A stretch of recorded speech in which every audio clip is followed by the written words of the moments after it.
Entrando.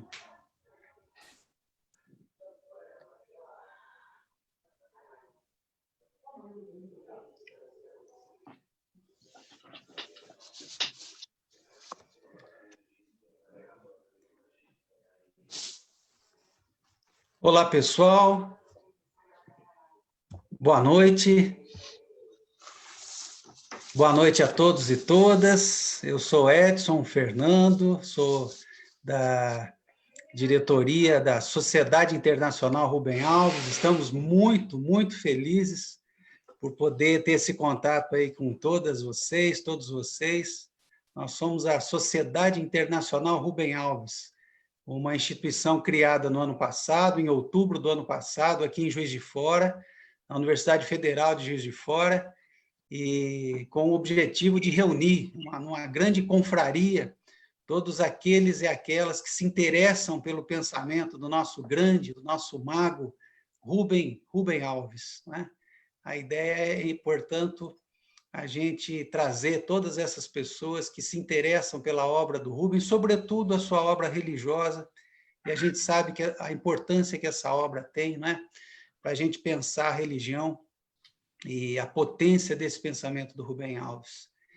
Hoje a gente teve essa ideia de uma live para falar sobre arte e religião em Rubem Alves, arte e religião em Rubem Alves, né?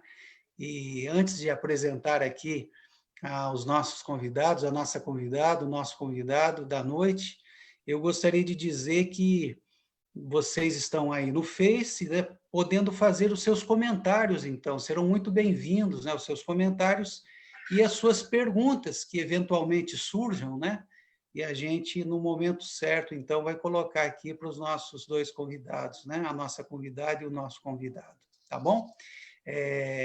Boa noite, Johanna. Boa noite, um prazer estar aqui com vocês. Muito boa noite, pessoal. Boa noite, Arnaldo. Boa noite, Edson. Boa noite, Johanna. Prazerzão estar com vocês. Maravilha, maravilha. Professora Johanna é doutora em arte e religião. Ela é educadora, artista visual. Ela é professora de teologia e espiritualidade e arte na Pacific School of Religion, em Berkeley, onde ela está nesse momento, né? E o currículo dela é bem extenso. Depois ela vai poder falar sobre isso, mas no currículo dela tem uma coisa que nos interessa muito, que é o seguinte: em 2018 ela ganhou, aí nos Estados Unidos, o prêmio Rubem Alves de Teopoética. Depois a gente vai saber detalhes, como é que foi isso. Então, essa é a nossa querida Johanna, a quem eu agradeço muitíssimo a presença aqui conosco, né? O professor Arnaldo é doutor em Ciência da Religião pela UFJF, Universidade Federal de Juiz de Fora, e doutor em História Social pela Universidade Federal do Rio de Janeiro. Ele é professor do Departamento de Religião aqui da Universidade Federal de Juiz de Fora, coordena o NEPROTS, que é o Núcleo de Estudos de Protestantismos e Teologias, né, e também o Religarte, que é o Núcleo de Estudos de Arte e Religião aqui do departamento em Juiz de Fora, na Ciência da Religião. São duas pessoas muito queridas e eu vou ter o privilégio de fazer uma mediação aqui, né, dessa conversa. A nossa conversa é muito simples. Eu vou colocar algumas questões, uma questão inicial para cada um, né? E depois a gente tem 3 questões que serão, né, essas questões serão respondidas, né, tanto por Arnaldo quanto por Johanna, né, e ambos podendo dialogar entre si, né? A ideia é que seja uma live bem livre mesmo, bem solta, né, e bem espontânea, tá bom? E ao final, então, a gente vai recolher as observações do pessoal que está lá no Face, as perguntas, etc., e vai passar para os dois aqui, tá bem? Então, eu começo falando aqui com Johanna, então, Johanna Juncker, e dizendo o seguinte: Johanna, em 2018, como dissemos há pouco, você ganhou o prêmio Rubem Alves de Teopoética aí nos Estados Unidos. Então, a gente está muito, assim, interessado, né? Que você nos fale um pouquinho, nos explique que prêmio é esse e quais as razões, obviamente, que a levaram, né, a essa tão importante conquista. Obrigada, Edson. Vou contar um pouquinho, então, da trajetória e desse prêmio. Esse prêmio, ele é concedido por uma organização aqui nos Estados Unidos, que chama ARC, Arte, Religião e Cultura.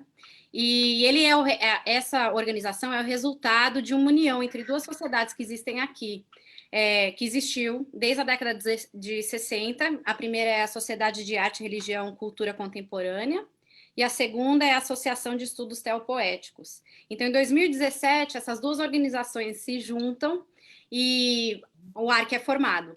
E, portanto, a partir de 2017, eles premiam pessoas e professores, e estudiosos, e acadêmicos e artistas que vêm trabalhando essa questão da teopoética na jornada deles, né? Essa organização em 2018, né, me dá este prêmio. Eu fui artista contemplada com esse prêmio, que foi uma honra muito grande. E parte do que eles estavam tentando trazer, né, à tona a partir dessa premiação foi justamente o trabalho que eu venho fazendo desde 2010, quando eu mudo aqui para os Estados Unidos. Faço um mestrado em estudos teológicos, pensando, né, a arte e religião, e depois no doutorado faço a mesma coisa. E além do trabalho acadêmico que eu faço, eu também sou uma artista visual. Me entendo artista visual não por formação, mas por curiosidade e pela permissão que o Rubem Alves me dá. E o trabalho do Rubem Alves permeia a minha vida desde que eu tinha 4 anos de idade. Eu tenho aqui o primeiro livro de Rubem Alves e é bem presente, né? O primeiro livro que eu ganho é filha de uma educadora religiosa e de um liturgista e músico. Eu recebo este livro que eu não conseguia ler na época, vocês podem ver que eu não lia aos 4 anos de idade, mas a mamãe me leva para assistir uma palestra que o Rubem Alves dá em 1988, lá no Instituto Metodista Superior, de Ensino Superior, o IMS, atual UMESP, antigo IMS, e ela disse que eu fico bem quietinha durante essa palestra que o Rubem Alves dá, porque eu recebo essa promessa de que vou falar com ele no final da palestra. Então, eu segurando o meu livrinho, né, a gente chega até ele, depois de uma fila bem grande, e ele escreve assim: para Johanna, de nome tão bonito, essa história de uma flor que aprendeu a sorrir, do tio Rubem. Nossa, que linda! Muito linda essa história. Então, eu recebi essa nomeação e conta essa história, né, para essa sociedade que vem pensando o trabalho do Rubem Alves e a importância do pensar e fazer a arte, entender e falar sobre o divino, o sagrado, a partir das nossas vivências e as nossas experiências no corpo. E eu carrego isso para a sala de aula e para o meu ativismo também, né? Eu venho trabalhando com ativismo tem um tempo já, dentro da esfera acadêmica, mas também com comunidades LGBT, a comunidade negra aqui nos Estados Unidos, né? E dentro da instituição, para confrontar e resistir essa ilógica, né, do neoliberalismo, do neocolonialismo, do patriarcado e todos esses sistemas opressores de assimetria de poder. Então, por reconhecer esse trabalho que eu venho fazendo, né, eu recebo esse prêmio, assim, com muita humildade no coração e assim, com uma certa reverência, né, porque o Rubem Alves, assim, os primeiros livros que eu li, o primeiro livro que eu ganhei na vida, né, determinam e me autorizam a poder entender que a vida ela pode ser vivida a partir desses gestos poéticos. Então é mais ou menos isso. É mais ou menos essa história do prêmio. E eu hoje sou parte dessa organização. O James Hill foi o contemplado desse ano. Ele é um poeta, um ativista também, e trabalha com a carreira e pensa a função de Michael Jackson e da arte dele e as implicações religiosas dessa figura tão importante da cultura popular aqui dos Estados Unidos. É isso. Puxa, que dupla alegria, né? Primeiro pelo prêmio em si, que é uma baita homenagem ao Rubem, né? Um prêmio, né? Rubem Alves de Teopoética, é um baita reconhecimento, né? E segundo, por você, né? Ter ganho, que maravilha. Você pode ficar aí humilde, mas a gente está muito orgulhoso, entendeu? Dessa sua conquista, que coisa legal, que coisa bacana. Só lembrando, a Johanna, ela é paulistana, né? E, aliás, ontem ela comemorou 1 ano mais de vida, né? Fez aniversário ontem, né? Parabéns para a Johanna. Legal.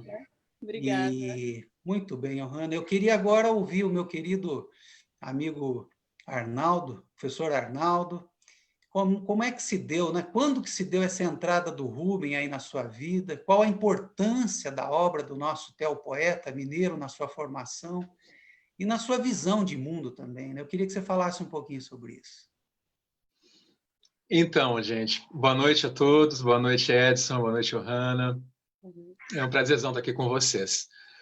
Eu pensando nisso, rapaz, sabe que eu não sei? A impressão é que eu tenho que é desde sempre, mas não é, né? Assim, eu posso tentar acercar mais ou menos a hora que eu tomo mais consciência do Rubem. Eu acho que foi em meados dos anos 90, quando eu era aluno de mestrado na Escola Superior de Teologia em São Leopoldo, fazendo um mestrado sobre liturgia. Sim. E aí enveredei pelo campo da teologia prática, né? E discutindo depois questões de ensino religioso, educação, a disciplina de cultura religiosa, na Universidade Luterana, onde eu fui trabalhar depois do mestrado, o Rubem passou a me acompanhar desde essa época, sabe? Agora, uma coisa que eu, assim, para ser bem honesto, né, tentando fazer uma memória dessa época, eu venho de uma formação luterana bastante conservadora, né? E eu lembro assim de ler o Rubem com uma coisa muito afetiva e de gostar muito do que eu estava lendo, mas por um lado eu não conseguia entender direito o que ele estava dizendo, e por outro lado aquilo não me soava teologia, né? Parecia alguma outra coisa, né? Mas isso é interessante, eu acho que depois o próprio Rubem me ajudou a elaborar isso de alguma forma, né? Que tem coisas que vêm antes das palavras, né? Que não passa pela dimensão da razão. A nossa discussão sobre religião e arte vai acabar esbarrando nisso hoje, né? Então, assim, eu gostava do Rubem, ele me falava ao meu centro como pessoa, sem necessariamente passar por essa dimensão mais racional, né? E foi mais ou menos na mesma época que eu conheci também o Richard Shaw, como aluno de mestrado lá na Este, sem saber do parentesco intelectual e religioso dessas duas grandes figuras, né, da nossa teologia latino-americana. Anotei aqui mais ou menos, eu acho que eu nessa época tive contato com o que é religião, o livro, né, claro, com as lições de feitiçaria. Eu acho que tinha recém sido publicado. Essa tem uma história com ele disso. Quando eu comprei esse livro, ele foi falar numa...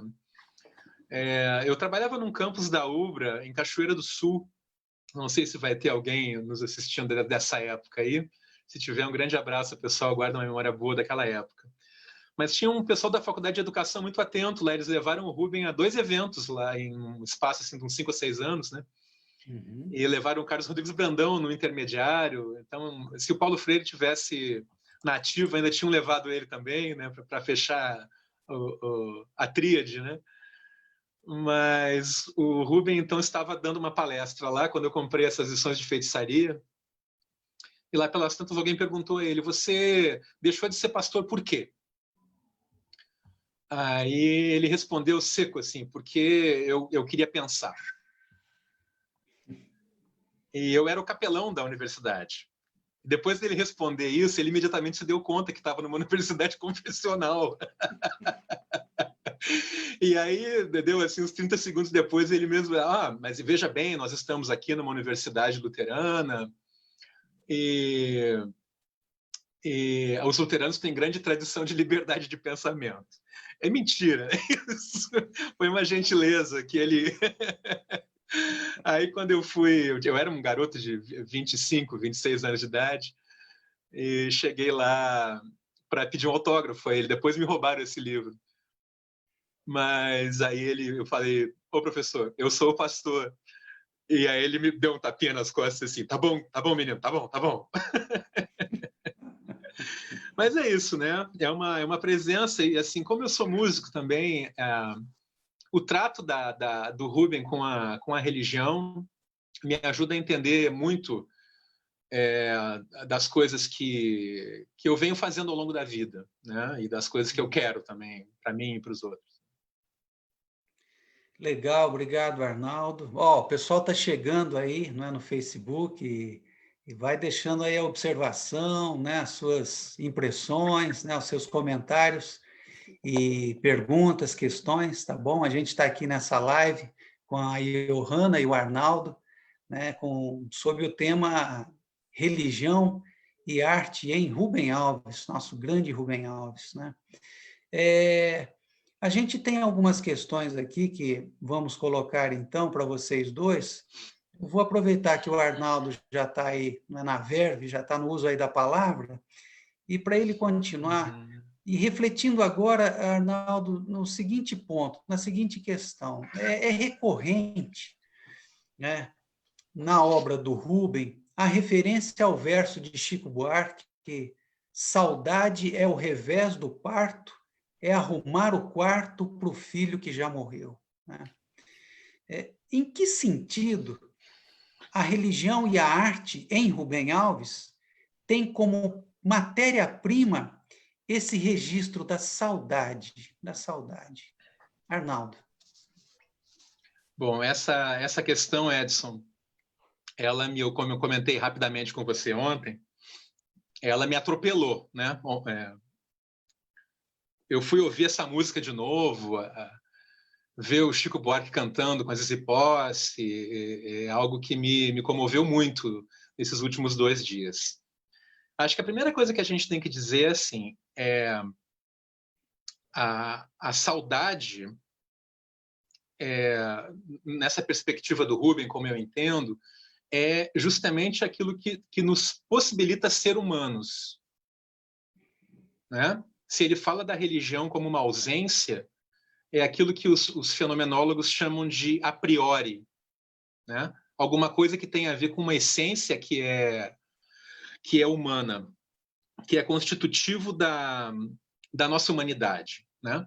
Ou seja, o que nos torna algo que é central, o que nos torna humanos é justamente o vazio, um oco, acho que é no que é religião, né? Que ele pergunta, bom, como a gente vai saber o que uma criança vai ser quando crescer? Eu tenho uma menina de 5 anos e uma de 9 meses aqui. Eu tenho os meus sonhos para elas, né? Mas a gente não sabe nem de que música elas vão gostar, né? Então, essa ausência constitutiva, né? O Rubem dizia que a gente tem uma programação deficiente, né? Em relação ao restante do mundo vivo, né? Que tem uma programação forte. Mas que justamente essa programação deficitária é o que nos leva a fazer mais coisas, né? Os estudiosos da cultura, de modo geral, dizem isso. Então, isso nos confere uma marca de inacabamento, né? Assim, quando a gente escuta uma música dessa, eu acho que o pessoal podia, quem está em casa, aí, bota para ouvir enquanto a gente está conversando, ó, pedaços de mim. A melodia, o ritmo, os timbres das vozes do Chico, da Zizi Posse, nessa gravação que eu vi ao vivo no YouTube, né? Elas trazem à tona a experiência de uma saudade, de uma falta que dói, né? É um negócio assim que pega a gente lá dentro. E não é um simples sentimentalismo. Não é uma coisa de ficar tristinho, apaixonado, né? É alguma coisa que aciona uma dimensão do nosso fundamento como pessoas, como seres humanos. Mas que, ao mesmo tempo, e aí eu acho que tem aqui a dor não é necessariamente negativa, né? Porque ela movimenta o desejo, ela movimenta o querer, movimenta a vontade, movimenta a dinamis, né? Para ser redundante, né? Movimenta dynamis.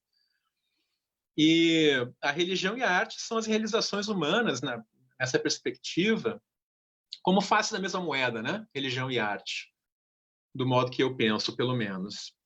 São as realizações humanas onde melhor aparece essa dimensão, né?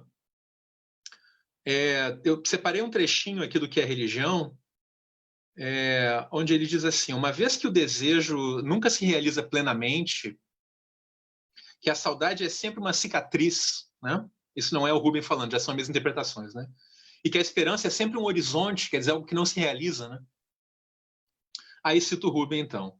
Resta cantá-lo, dizê-lo, celebrá-lo, escrever-lhe poemas, compor-lhe sinfonias, anunciar-lhe celebrações e festivais. Fim da citação, né? Quer dizer, é então que a realização do que se quer fazer se transfere para a dimensão dos símbolos. Então, eu acho que é a melhor maneira da gente pensar a relação entre religião e arte no Rubem, né?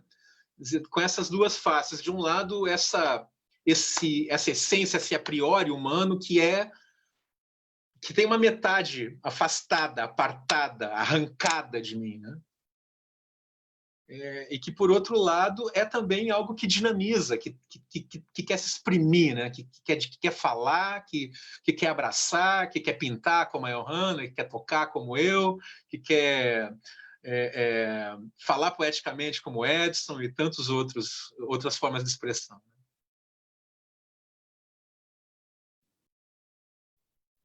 Som. Maravilha, Arnaldo. Então, Johanna, queria te ouvir também sobre essa mesma questão, né? A sua visão, esse registro da saudade, a importância disso na obra do Rubem, né? Lembrando aí, fomos provocados pela música do Chico, né? Saudade ao revés do parto, é arrumar o quarto para o filho, né? Que já morreu. A sua palavra, Johanna. Obrigada, Arnaldo. Penso assim, bem parecido contigo. Essa palavra saudade, ela faz parte de quase todo o meu encontro com a sala de aula. Eu estou sempre tendo que traduzir essa palavra dentro da sala de aula aqui, que não tem tradução. Então, eu estou sempre voltando para o trabalho de Rubem Alves, né, para pensar no falar como uma prática de encantamento, que eu acho que ele faz tão bem, né? Um mágico das palavras, um inventor de mundos. E nessa questão da saudade, eu penso que o ser poético, o ser acadêmico, o ser político nessas lutas, né, contra as opressões, é também uma luta contra a escassez da imaginação. E eu acho que é aí que a saudade entra, né? Eu retorno ao trabalho do Rubem Alves a partir de uma saudade, a partir de uma presença ausente, de uma ausência presente. Vou encontrar o trabalho de Anzaldúa, da Laura Perez, que são duas pensadoras aqui dos Estados Unidos, né? Ticanas, que a gente diz. E a partir do trabalho delas, eu sinto essa saudade do trabalho do Rubem Alves e vou retomar o trabalho dele, vou trazer de volta para os meus estudos, né? Então, eu tenho uma relação muito íntima, assim, muito corpórea, né, com a saudade em Rubem Alves. E eu acho que ela nasce nesse cruzamento, nessa esquina entre o encantamento, a esperança, a ausência. E eu acho que a arte é justamente esse lugar, esse ponto de acesso que a gente pode ter àquilo que é inacabado na gente, essas questões, né, que a impermanência, a precariedade, a insuficiência, com uma leitura que reverbera aquele desejo que a gente tem, que é mais, que está lá dentro do nosso tutano, assim, lá dentro da nossa alma, do nosso espírito, né? E ela ajuda a cessar. Eu acho que justamente a saudade e a arte ajuda a cessar essa saudade, que ajuda a gente a determinar e reconhecer o desejo mais profundo da nosso desejo existencial, né? Ajuda a cessar as ausências, ajuda a cessar certas presenças que a gente esqueceu. E eu venho falando, né, que na sala de aula, eu costumo tocar o Chega de Saudade também, e falo para os alunos, chega dessa saudade. Mas essa alquimia, eu acho que essas músicas que a gente traz, né, trazem também uma alquimia muito bonita entre uma certa melancolia, que está molhada, que está encharcada de esperança, né, que esse desejo, esse prazer, essa alegria que tem uma certa dor, né, que o Arnaldo fala, que está doendo, que lembra da gente,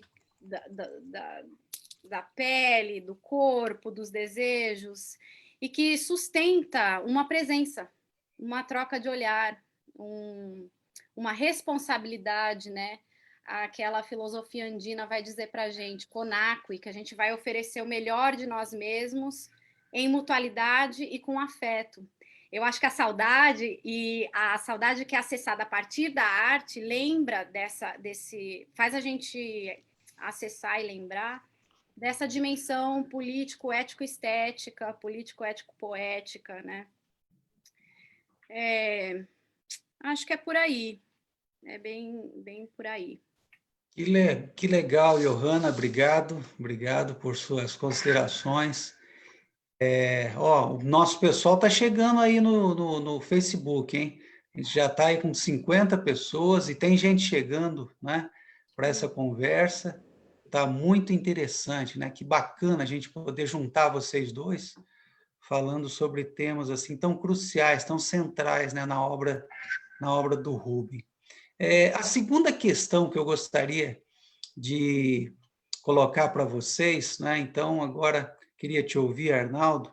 A religião e a arte são linguagens, né, por meio das quais dá-se a construção de mundos, né? São linguagens, né, digamos assim, construtoras de sentidos, digamos assim, né? Mas, de igual maneira, são linguagens que, com muita frequência, nos levam a lugares que poderíamos chamar de lugares de desassossego.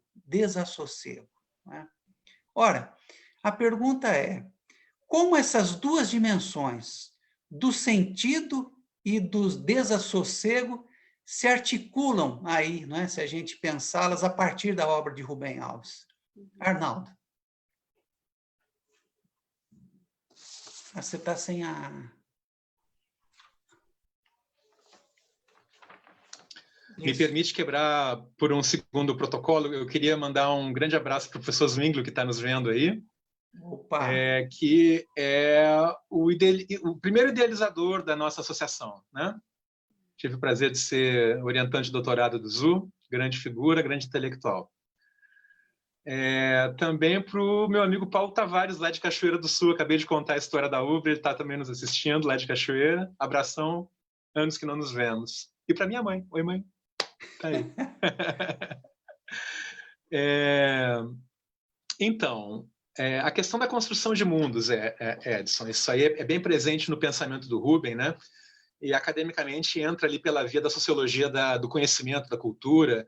A gente vê muito Peter Berger, muito Karl Mannheim, né, no pensamento ali do Rubem. Bom, o que se pode dizer, na minha opinião, nesse primeiro movimento? Né? Que esse movimento da saudade, ele exige uma abertura ao mundo, ao tempo e demanda seres em relação. Né? Isso com arte é muito claro. Aliás, eu tenho comigo assim que todos os pensadores dessa... para mim, o Rubem Alves ele faz parte de uma tradição de interpretação compreensiva da religião. Se a gente fosse fazer uma genealogia, nós tínhamos que ir, talvez, a Schleiermacher, passando por Rudolf Otto, passando por Paul Tillich. Então, nessa linha, né, chegando até o Rubem, todo mundo se refere à arte para conseguir pensar o que a religião é. Talvez porque é mais fácil de entender quando a gente refere-se, fazendo alusão à arte, que é o que o Rubem faz, na verdade. Né? Eu acho que ele nunca tentou pensar a arte sistematicamente, mas ele trazia a arte para iluminar a sua reflexão teológica. Uhum. Então é isso, quer dizer, a arte ela deixa um pouco mais plástica a experiência religiosa, né? Fica mais fácil de compreender. Então, essa relação, isso denota o quê? Que essa relação que a saudade instaura, né? Ela demanda uma mediação simbólica, o que a gente está chamando agora, que você falou de construção de mundo, né? O que aqueles intelectuais lá que eu falei, os sociólogos, trazem também, né? De construção de mundo. Ou seja, o símbolo religioso e a obra artística, eles fazem a mediação da gente com essa experiência de inacabamento, de saudade, de esperança, de dor, que é constitutivo do que é humano.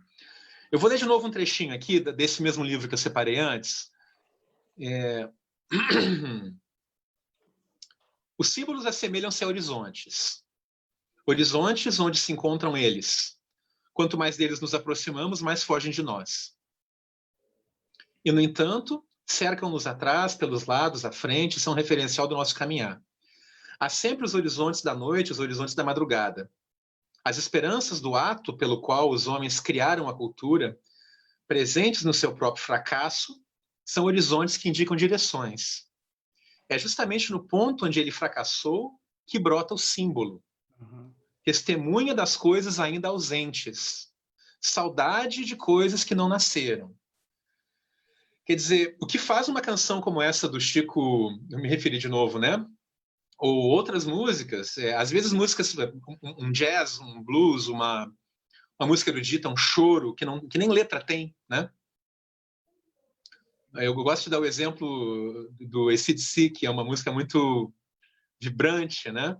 E que muita gente gosta aqui no Brasil, na América Latina, mas que a gente nem presta atenção na letra, a gente simplesmente gosta do pulso que aquele negócio tem, né? Então, a música traz uma mediação simbólica que nem racional não é, né? Ela é simplesmente sonora. O som tem um sentido. Tem um livro bacana sobre isso do José Miguel Wisnik, que chama O Som e o Sentido, justamente. O som já tem um sentido. Então, nós estamos no território da arte, nesse campo, né? Dos sentidos em que onde as palavras não chegam. Ali nós estamos trazendo à tona outros sentidos. Então, a religião, nesse sentido,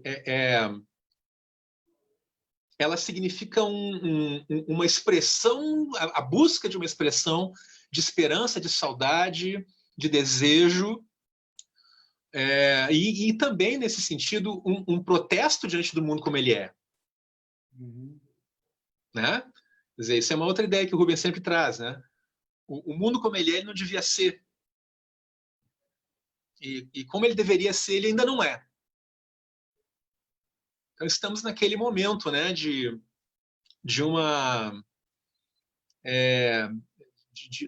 da própria religião e da própria arte trazer questões ao mundo como ele é e talvez como ele deveria ser. E daí, então, eu acho que tem o traço do desassossego que você falou.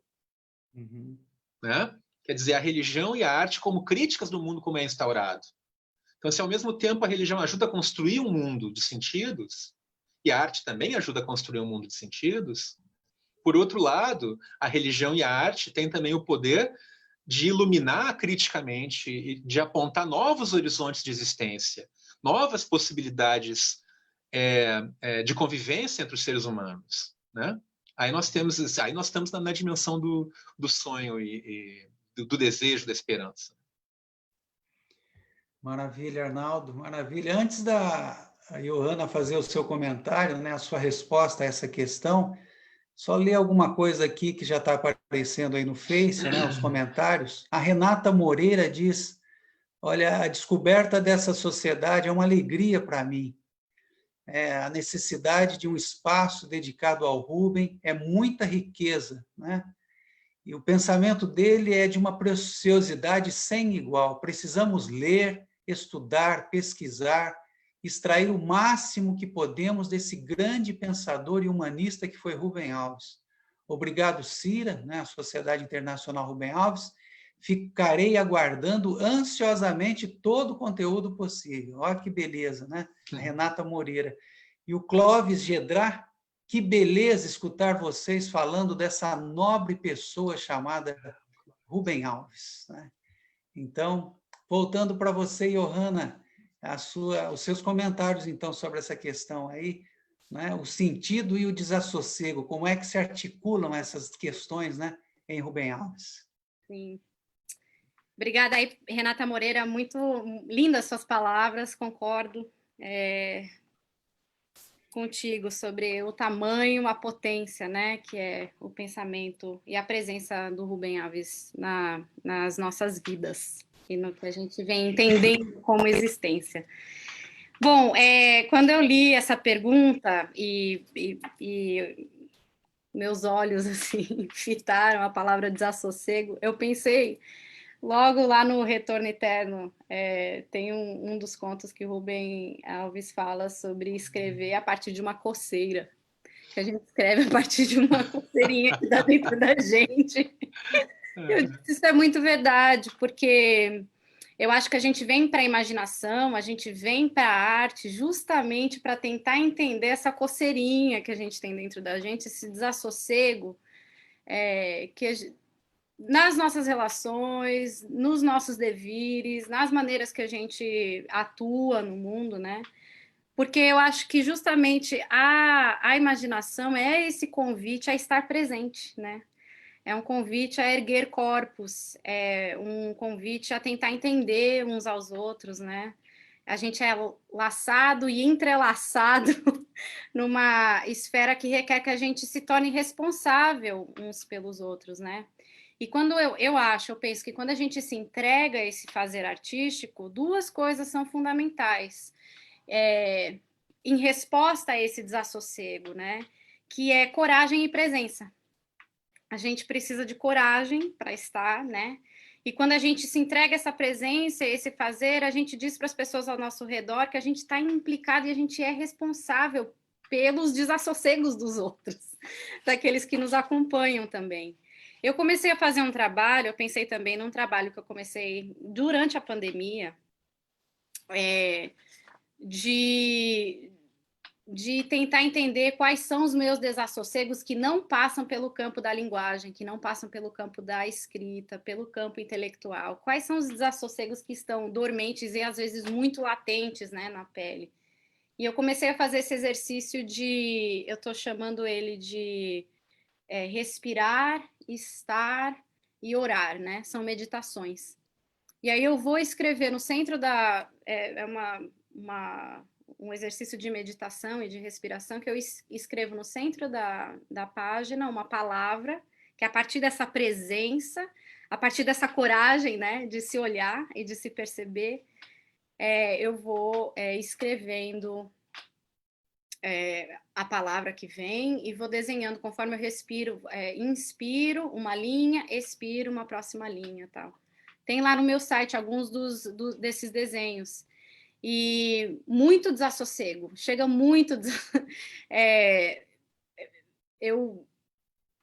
os desejos mais íntimos, as vontades de acolhimento, aquilo que tá respirando na nossa pele e a gente às vezes não percebe, né? Então é uma jornada e uma meditação que convida a olhar para esse desassossego e ter essa presença de reverência, né? Um ato de profunda presença, né? De perceber que estou aqui, ou de perceber os milagres diários, né, do cotidiano, de oferecer orações e oferecer esse exercício silencioso e vagaroso de olhar com presença, né, para a nossa coletividade, para todos os desassossegos, para tudo aquilo que vem tirando de nós, né, todas as expressões de opressão, né, a escassez da imaginação e esse entendimento de que não há reconciliação com o opressor, né, como diz Anzaldúa, E como diz o Rufino, não há redenção no projeto colonial, né? Então, esse desassossego é justamente aquilo que essa coceira que vai levar a gente a esse olhar presente e esse pensar em possíveis atuações, né? De mais acolhimento, de mais estar com, né? De dizer: seja bem-vinda a essa bagunça que é a minha vida, aos meus desesperos, né? Como diz a Mary Oliver, num poema dela muito lindo, chamado Wild Geese, ela fala: senta aqui comigo, me conta do seu desespero e eu vou te contar dos meus, né? Como é que a gente tem oferecido esse acolhimento nas nossas relações? Eu penso que o trabalho do Rubem Alves é justamente isso, essa invocação do que está ausente, né? Para a gente olhar para esses abismos todos que a gente vem vivendo e oferecer o nosso melhor em termos de presença imaginativa, criativa, poética.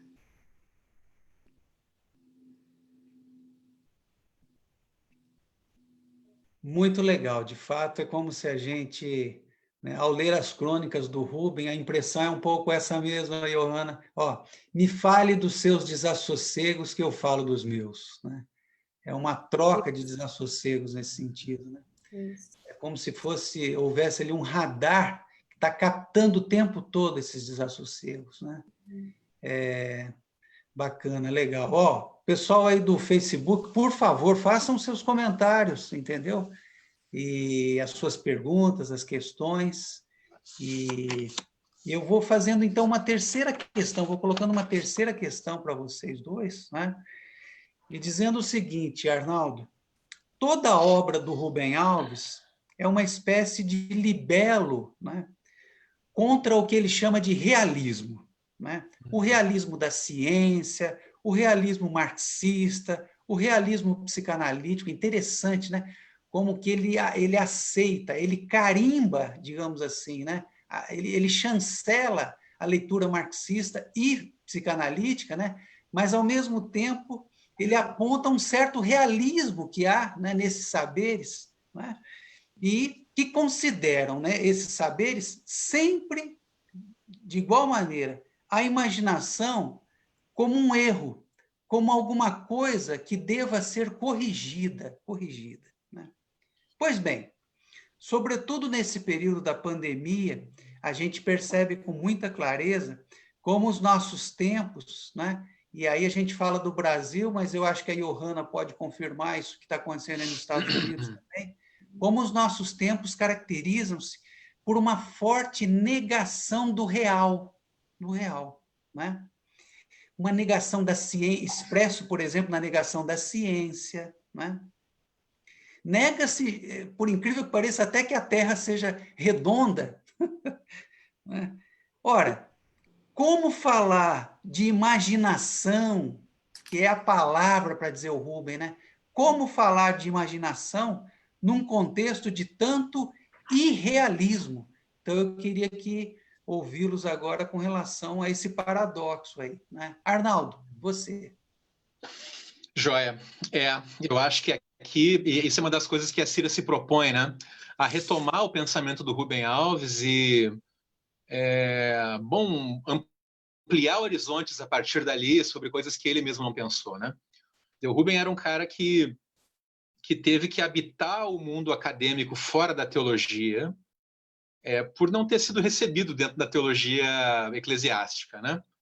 Ele foi trabalhar na Unicamp e encontrou nesse meio todo uma grande resistência ao pensamento religioso, ao universo religioso, e ele com toda a formação em teologia que tinha, né? Então, ele reage a isso, né? O que ele chamava de realismo, toda forma de pensamento autocentrado, talvez, né? Aquilo que o Marcuse chamava de unidimensional, né? Uhum. Né? O mundo de uma dimensão só, né? Aquilo, quer dizer, o que é real é aquilo que a gente pode ver e comprovar. O que não pode ver e comprovar não é real, né? E aí, então, bom, o amor, a esperança, o desejo, isso tudo sai fora do universo da ciência, que são as coisas mais constitutivas da vida humana, né? Esse é o troço mais bacana, eu acho, que o Rubem traz na superfície da razão, né? Bom, mas então, a crítica que ele faz, aí, quando eu estava antes dizendo de uma tradição compreensiva da religião, ela é melhor compreendida justamente na contramão dessa tradição crítica da religião, que Marx representa, que Freud representa, que Nietzsche representa, né? A crítica moderna e contundente que a religião faz. Mas Rubem, como bom protestante que era, ele incorpora isso e faz a crítica da crítica, né? Sem jogar aquilo fora, né? Uhum. Agora, esses dias eu estava conversando com um amigo muito querido que estava numa discussão de WhatsApp sobre se o Rubem era de esquerda ou de direita. E eu acho que o melhor jeito de situar o pensamento do Rubem é como um protestante radical, né? Uhum. Que vai fazer uma relativização crítica de tudo aquilo que é feito por mãos humanas, inclusive da própria teologia, né? Se, por exemplo, a gente pensar na teologia fundamentalista, aquela teologia que é cheia de verdades, ela é simplesmente mais uma face desse realismo semelhante ao do Marx, ao do Freud. Quer dizer, é um universo fechado em si, apegado a determinadas idolatrias, né, e voltado ao passado, né, sem a abertura para o novo. Então, quando o Rubem rompe com o cientificismo, com isso que ele chamava de realismo, ele rompe apontando para a religião como alguma coisa, e para a arte, né, como alguma coisa que possibilita a imaginação, a criatividade, que possibilita o sonho de um novo mundo, né, de novas formas de relação entre as pessoas. E é claro que isso tinha que ser feito naquele momento contra aquele universo acadêmico fechado em si. Bom, o que a gente está vivendo hoje em termos de pandemia? Uma certa irracionalidade, mesmo dentro da universidade, né?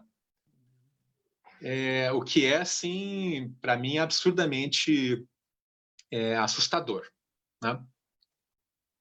Quer dizer, nesse caso, talvez o que a gente precisa retomar é um pouco de realismo, né?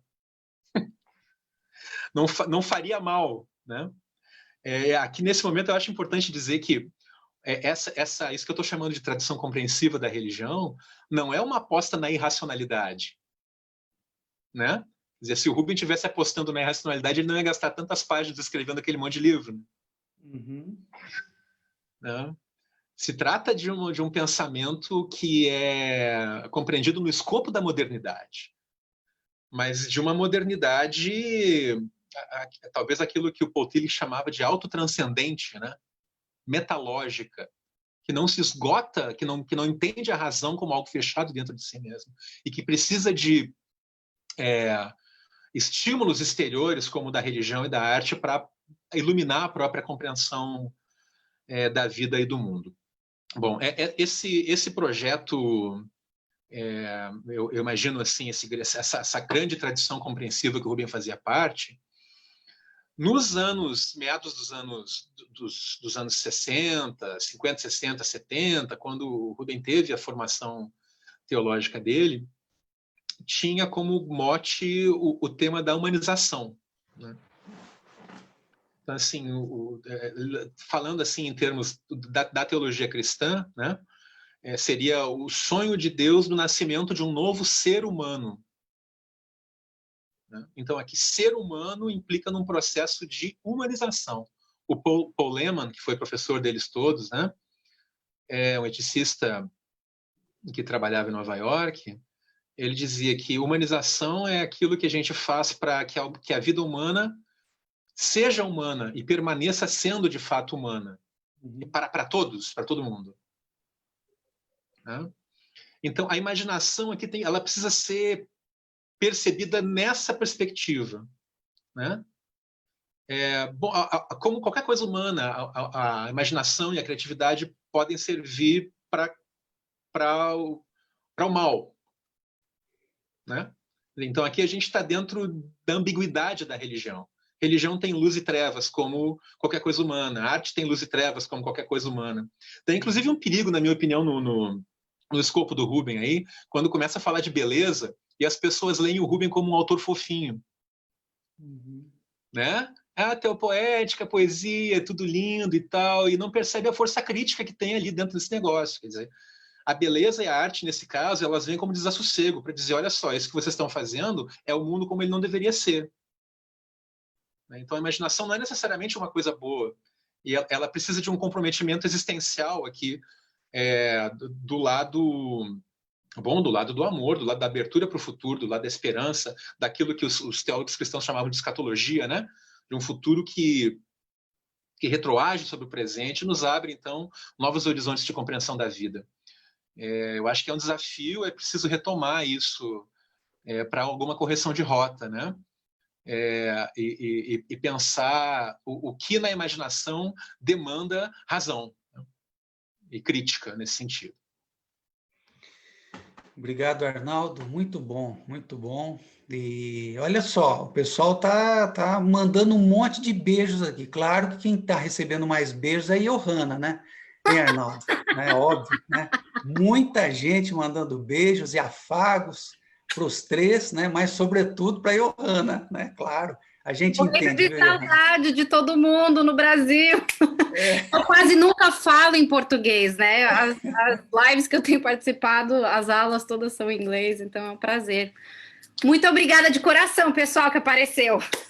Que legal, né? Que legal. Olha só, a Cristiane Correia Monteiro está dizendo aqui, em tempo de pandemia e desassossego, a gente bem que merecia leituras de Rubem Alves e Manuel de Barros, na voz de Edson Fernando de Almeida. Opa, peraí, um afago de Deus? Opa, até eu recebi um afago aqui agora, um beijinho.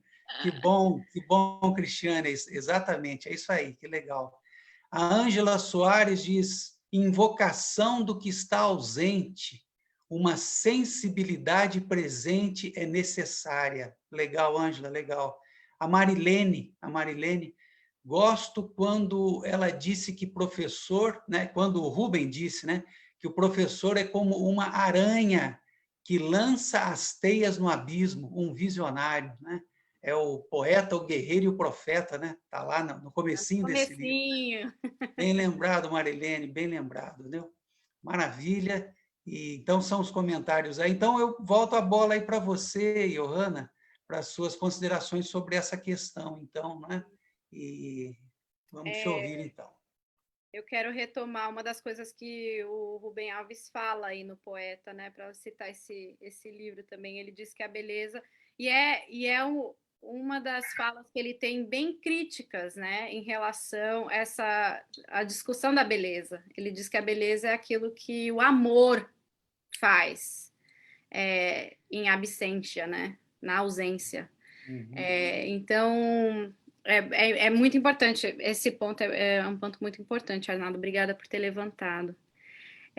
Tem uma parte, assim, né, nesse livro mesmo, eu tô com a versão dele em inglês aqui, mas deixa eu ver qual que é no capítulo 2, ele vai dizer... Ele está falando sobre a arte que acontece nos regimes totalitários, né? Que é uma arte de total visibilidade. É uma arte de, ao invés de sonhos, a realismo, né? Não existe essas esquinas escuras e nubladas, né? Que vão fazer a gente questionar, que vão fazer a gente tentar entender o que está acontecendo e todas as transações, né, que vão acontecendo na esfera do cultural, do social, do existencial, e são o realismo dentro desse contexto é uma tecnologia de repressão, né?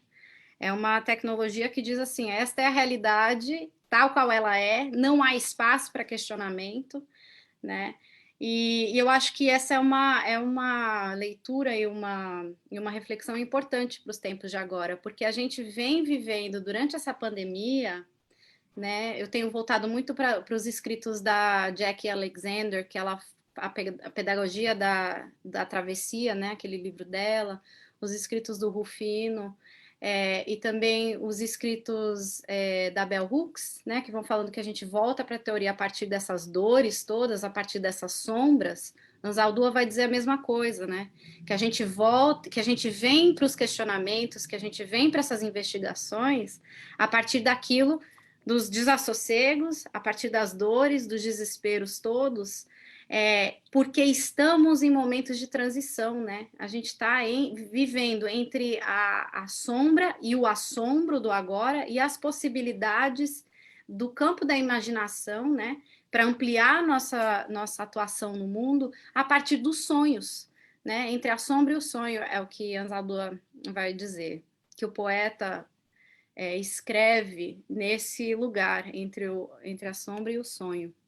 Uhum. E eu venho pensando muito nisso, né? Que a gente está nesse momento de pandemia, de recolhimento, de isolamento, a gente tem voltado, a gente tem eu, pelo menos, tenho tido uma relação bem visceral com esses pensamentos, com essas sombras todas, e venho pensando em como a gente vem se organizando socialmente e como a gente está mergulhado nessas águas, né, do patriarcado cis-hétero, né, normativo, do sexismo, do colonialismo, do extrativismo, desse capitalismo extrativista, do racismo, da supremacia branca, das fobias todas, das violências, do trauma, das dores, né?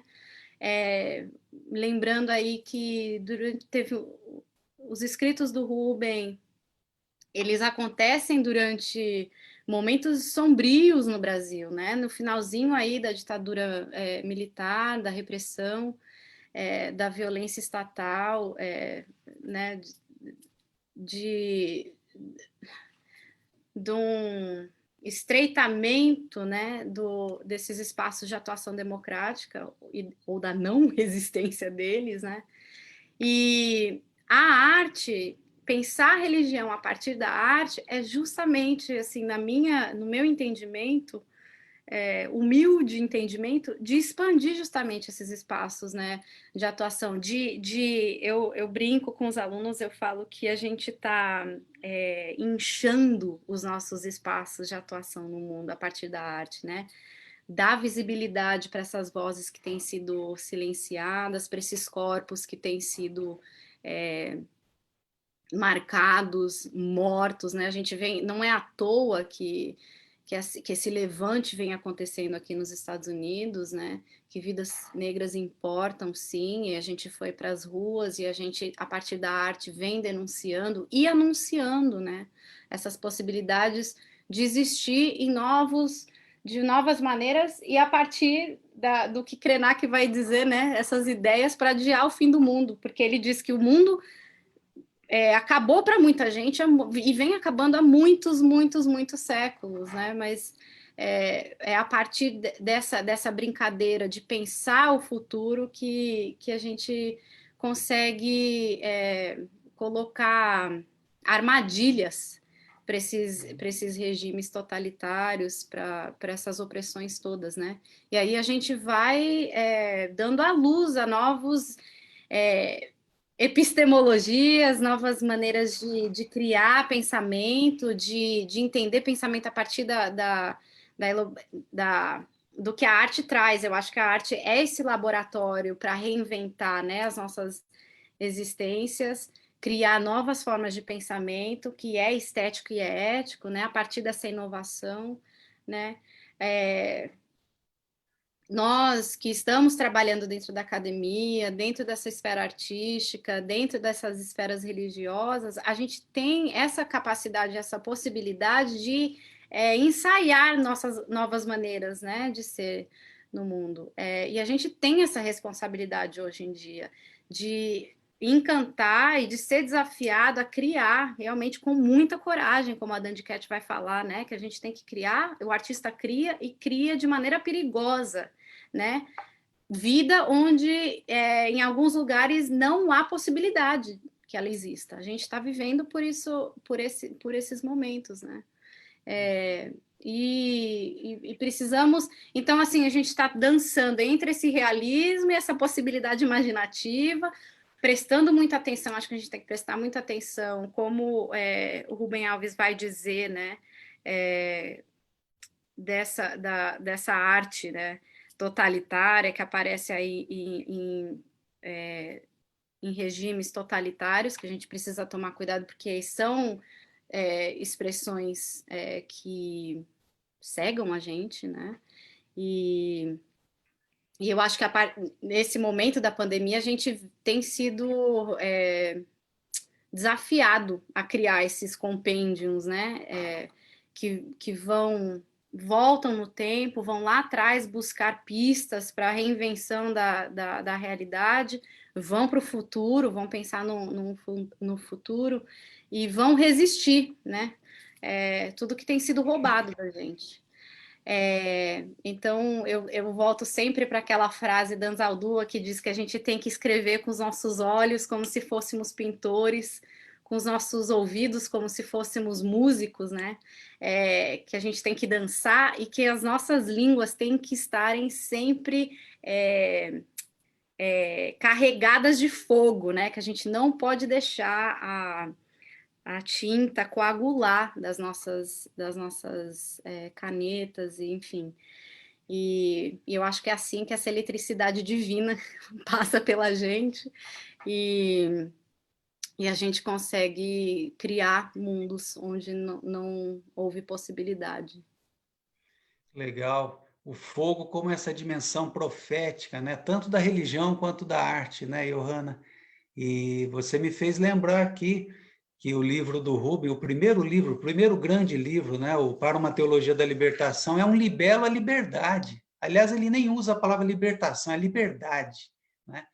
Exatamente contra todos esses totalitarismos e alguns dos quais você enumerou aí tão bem, né? Muito legal. Ó, o pessoal está comentando aqui. Arnaldo, beijos da Inês. Você está recebendo... Eu acho que é sua mãe, não é não?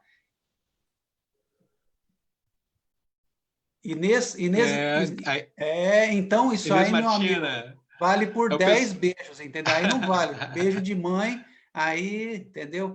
Não é minha mãe, não. A minha mãe é Dona Lígia. A Inês é minha grande amiga dos tempos da igreja lá no Sul.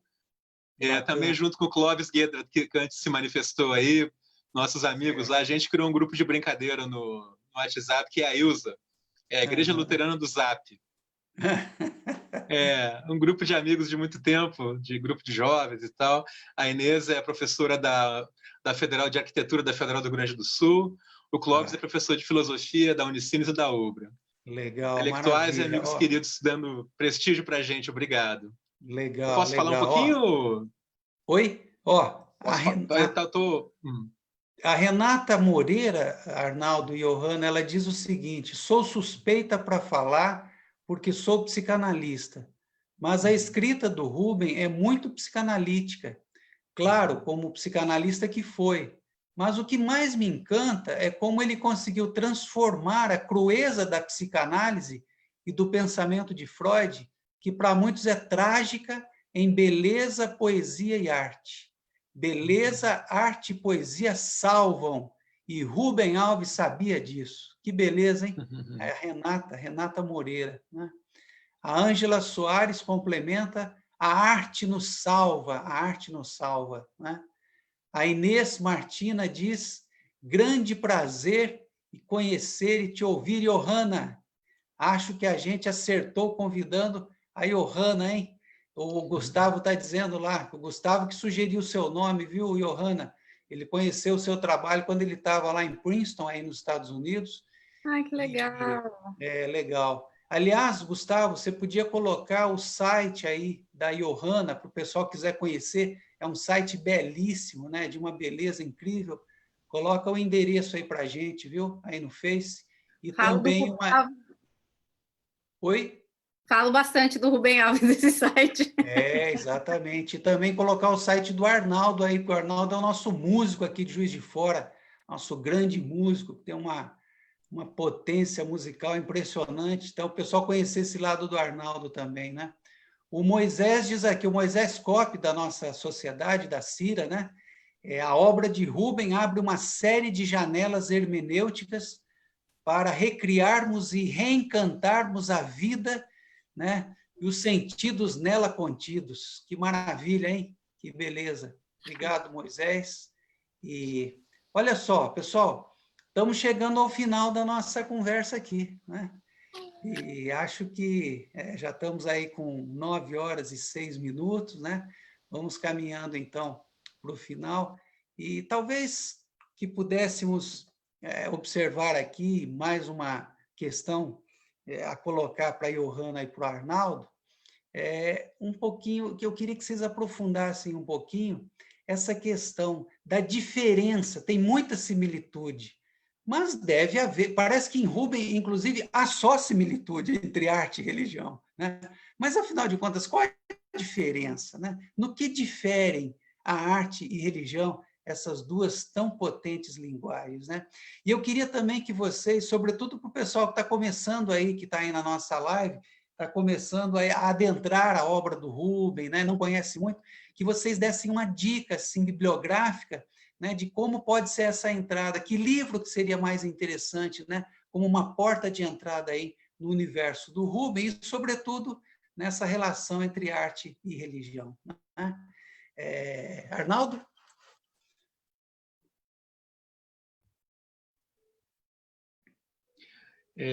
Então, acho que uma das coisas que eu fiquei pensando essa semana sobre o que é uma diferença importante da arte e da religião é que, de um modo geral, pelo menos assim, pensando a religião em termos institucionais, a arte consegue se manter mais independente dos discursos de poder, né? De um modo geral, né? Não vamos dizer que não há arte que esteja a serviço, né? Da linguagem do poder, né? Como dizia o Rubem, mas de um modo geral acho que a arte está mais a serviço do poder da linguagem do que da linguagem do poder. Né? E as religiões, pelo menos em termos institucionais, não em sua potência, né? Esses tempos eu ouvi alguém dizendo assim: eu gosto muito do cristianismo, eu gosto muito de Jesus, o problema é o fã-clube. Quer dizer, então as instituições matam a experiência de um modo geral, né? Mas acho que a gente vê a religião mais a serviço da linguagem do poder e a arte um pouco mais a serviço do poder da linguagem, enfim. Mas eu queria, nesse sentido, retomar de novo a questão, o pessoal que chegou depois, né? A gente começou falando de uma música do Chico Buarque, O Pedaço de Mim.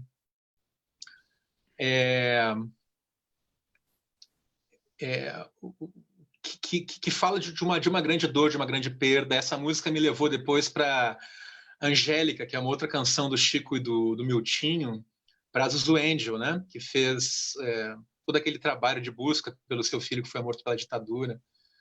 E isso tudo está voltando tão à tona nesse momento que a gente está vivendo agora, com pessoas aqui no Brasil pedindo volta de governo militar, etc.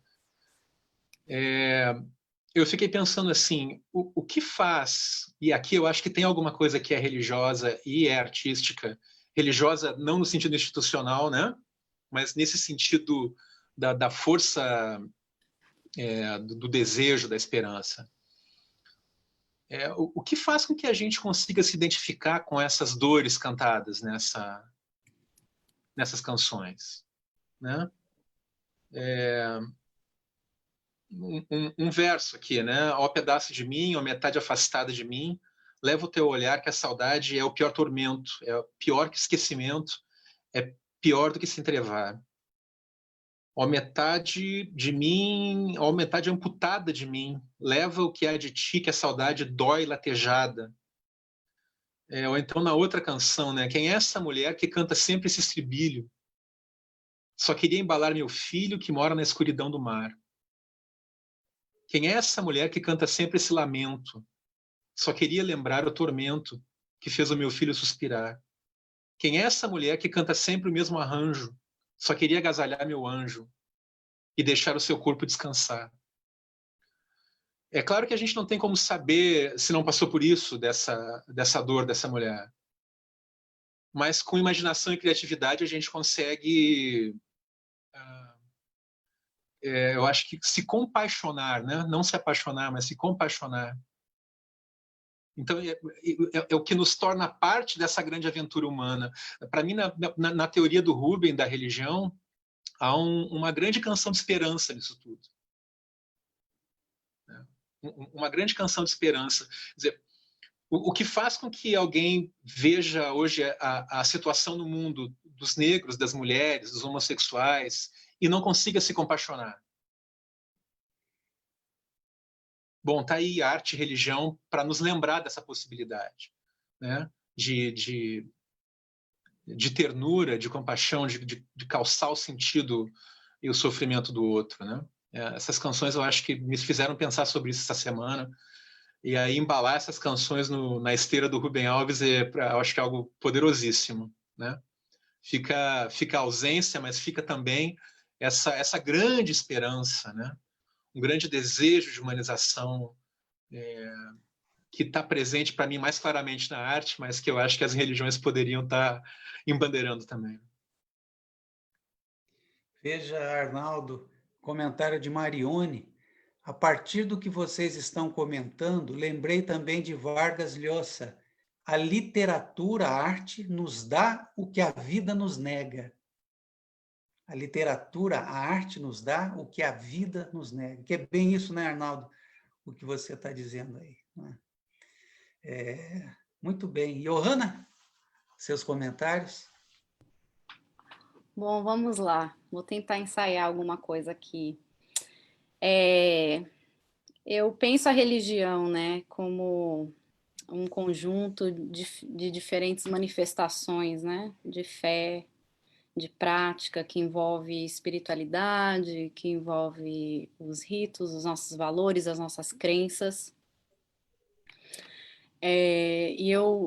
Missidão, né, às vezes estão a serviço do poder, né, a gente vê pela história e pelo engajamento com a religião que ela é cooptada por sistemas opressores, porque o celular acabou de cair, para dominar, né, para dominar.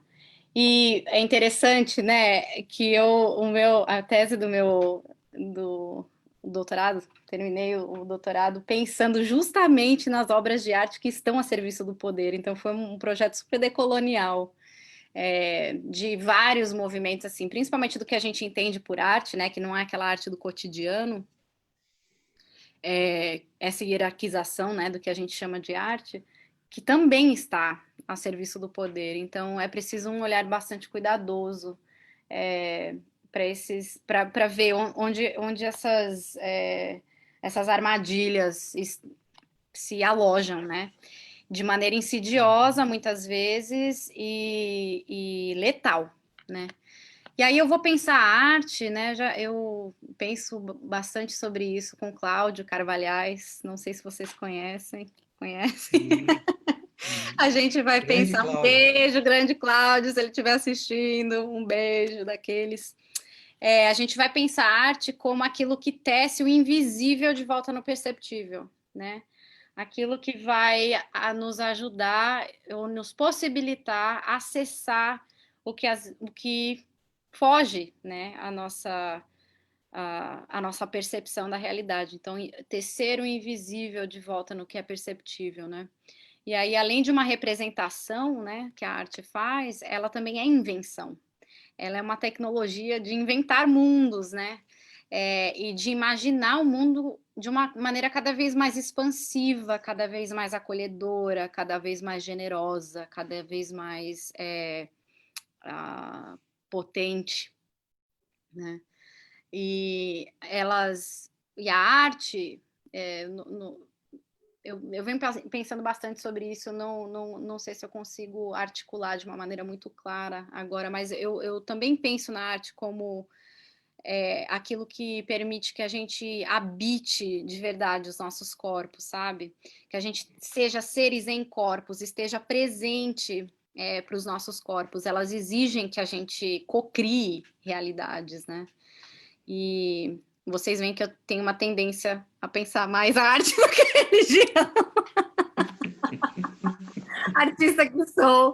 E eu acho que ela é justamente esse veículo, né? Esse vaso, eu gosto muito dessa palavra vessel em inglês, que é um container assim que a gente se debruça e consegue fazer essa passagem de mundos, né? Entre o que a gente vive e o que a gente chama de sagrado, aquilo que a gente vai pensar em termos espirituais e religiosos.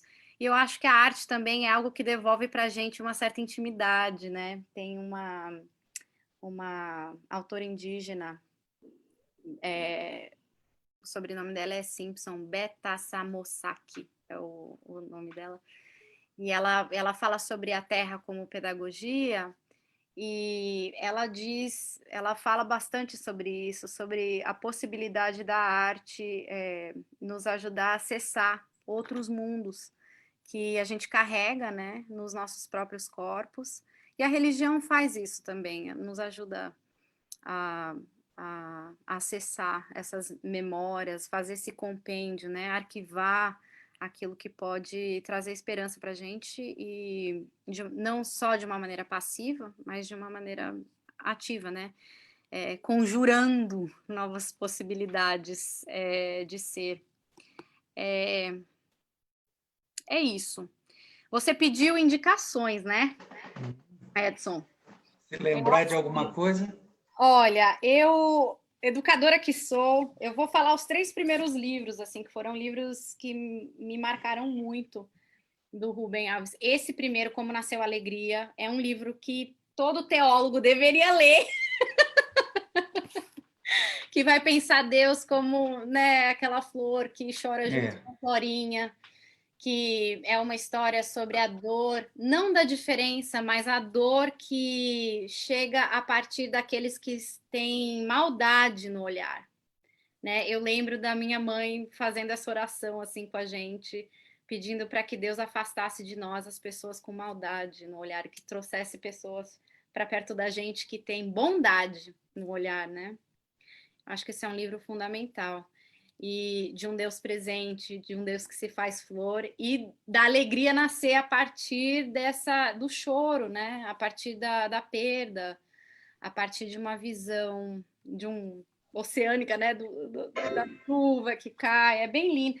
E olha, esse livro, eu vou falar, ele é um livro encantado, Como Nasceu a Alegria, porque, olha, Rubem Alves ele tem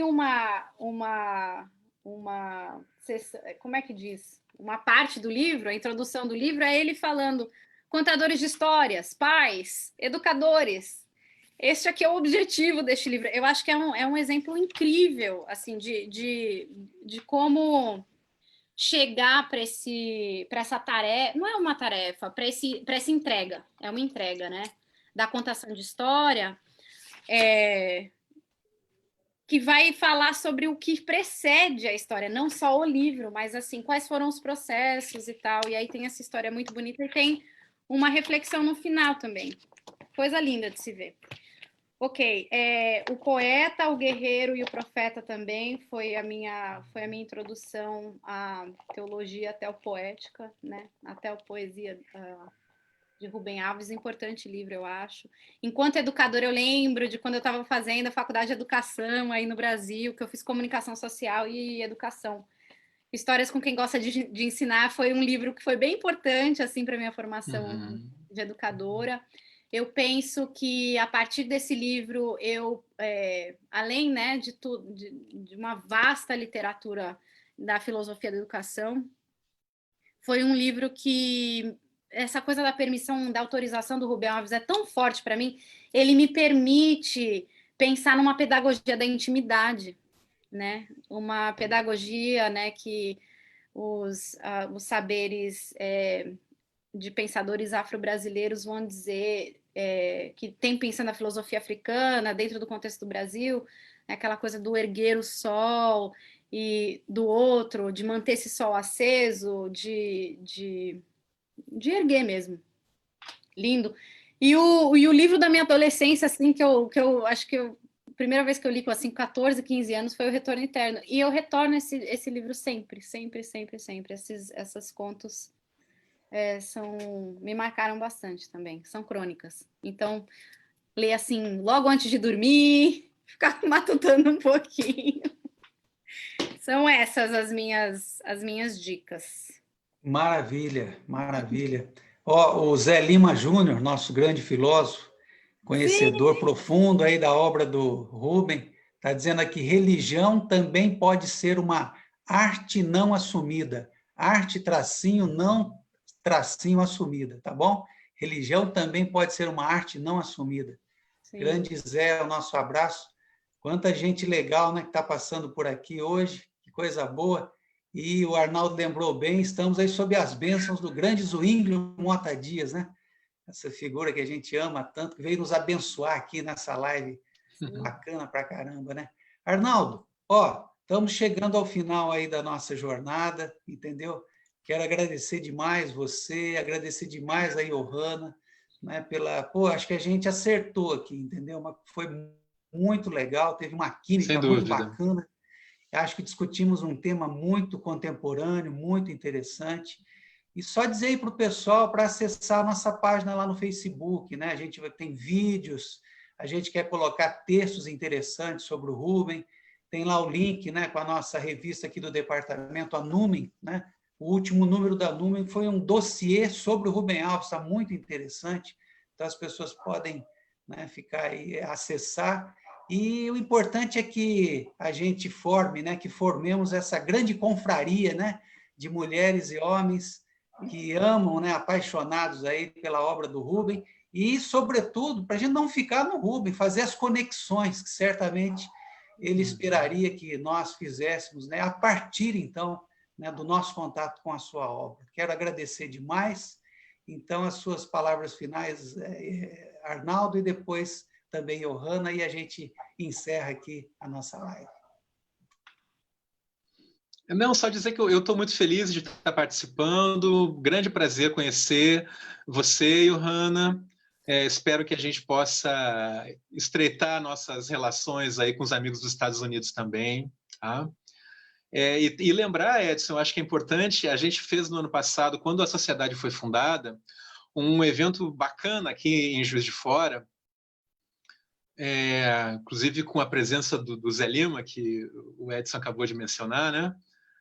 E esse evento, bom, com o encerramento, o professor Zwingli abriu o evento, a conferência inaugural, o Leonardo Boff encerrou. Esses textos estão nesse número da Numen e a gente, a hora que o site da CIRA estiver pronto, ele está sendo formulado, né? Essas conferências vão estar disponíveis lá também em vídeo e áudio, tá? Para quem quiser assistir. Bacana demais, obrigado. Estou vendo um monte de amigos aí nos assistindo também. Um abraço apertado a todos. Também a minha esposa que está nos vendo, que está aqui do lado, mas está nos vendo lá. Beijão, Dedê. Valeu demais, gente. Maravilha, maravilha. Johanna, antes de você falar, Johanna, a sua saudação final, a Maria de Fátima Moreira está dizendo: amo o livro Como Nasceu a Alegria. É maravilhoso. Cheguei a rascunhar um roteiro para dramatização. Tá? E Marione diz aqui: Johanna, que belo depoimento, magníficas memórias, a oração, né, com tua mãe, muito legal. Johanna, com você. Gente, é assim um prazer imenso participar dessa conversa. Eu estava comentando com um amigo ontem, eu falei, gente, eu vou falar diante de pessoas, né, que são tão importantes aí para esse engajamento com o trabalho do Rubem Alves. E o Rubem Alves é uma presença, parece assim que a gente era amigo, assim, sabe? Eu ouvi apenas 2 vezes na Capela da Serra, lá em São Paulo, que também foi um espaço muito encantado de pensar as práticas litúrgicas, né? De uma maneira encantada mesmo, mágica, para além das possibilidades, né, do que a gente está acostumado dentro da tradição protestante. O que falar? Então, assim, eu estou profundamente eu tenho uma gratidão muito profunda pelo convite. Tenho também gratidão por todo mundo que passou por aqui, que deixou sua marquinha aí nos comentários, que nos ouviu, que dedicou um pouquinho do seu tempo para estar aqui pensando junto com a gente. É isso. O que eu tenho para oferecer para vocês é um grande muito obrigada.